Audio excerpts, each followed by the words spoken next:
Moi, je l'ai dit et je le redis, j'ai toujours dit beaucoup de bien de Nasser en tant que personne, en tant qu'homme. C'est quelqu'un d'élégant, c'est quelqu'un de courtois, c'est quelqu'un qui prend à cœur ce qu'il fait. Bon, mais qui utilise des moyens qui sont les siens et qui sont disproportionnés aujourd'hui par rapport au football français et même européen. Voilà. Donc j'avais écrit cette lettre confidentielle pour lui dire toute mon estime et ma reconnaissance personnelle de l'homme, mais pour aussi attirer l'attention sur le fait que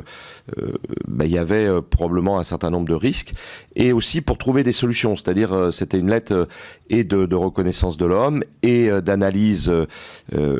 économique de la situation, mais aussi pour trouver des solutions, parce que j'avais été interrogé quelques jours plus tôt sur une radio périphérique où on me disait oui, mais l'arrivée de Neymar, etc., va faire augmenter les droits télé de manière ce qui était faux, puisque les droits télé pour la partie domestique sont signés pour 3 ans. Et donc, même si on lance un appel d'offres demain, ce que la Ligue réfléchit, ce à quoi la Ligue réfléchit, ça veut dire que c'est dans 4 ans que l'impact des comptes, et vous savez qu'en football, on a une vie qui est souvent plus court terme que moyen terme, sauf peut-être Lyon qui investit sur du moyen et du long terme. Donc, voilà, j'ai dit, puisque vous parlez de droits télé et que vous dites que ça va augmenter les droits télé, vous avez la possibilité de le faire, puisque la société cousine, filiale du même groupe de QSI du Qatar, gère les droits de télé français internationaux. Et donc c'était une forme, je dirais, élégante de dire,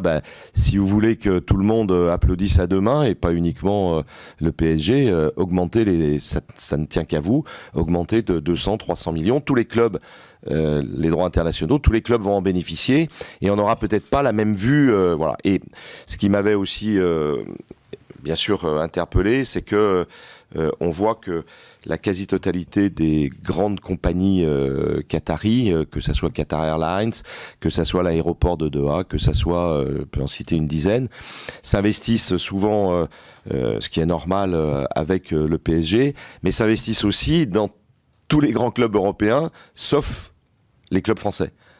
Et donc voilà, donc c'était un message, mais positif, qui avait pour but de dire, on peut certainement concilier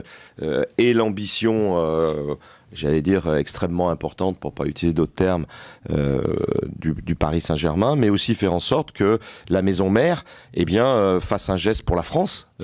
et l'intérêt général du football français, parce que je pense que c'est souvent de la communication géopolitique qui est faite dans ce genre d'investissement qui sont des investissements que tous les autres clubs ne peuvent pas, auxquels tous les autres ne peuvent pas avoir accès. Donc voilà, et j'ai eu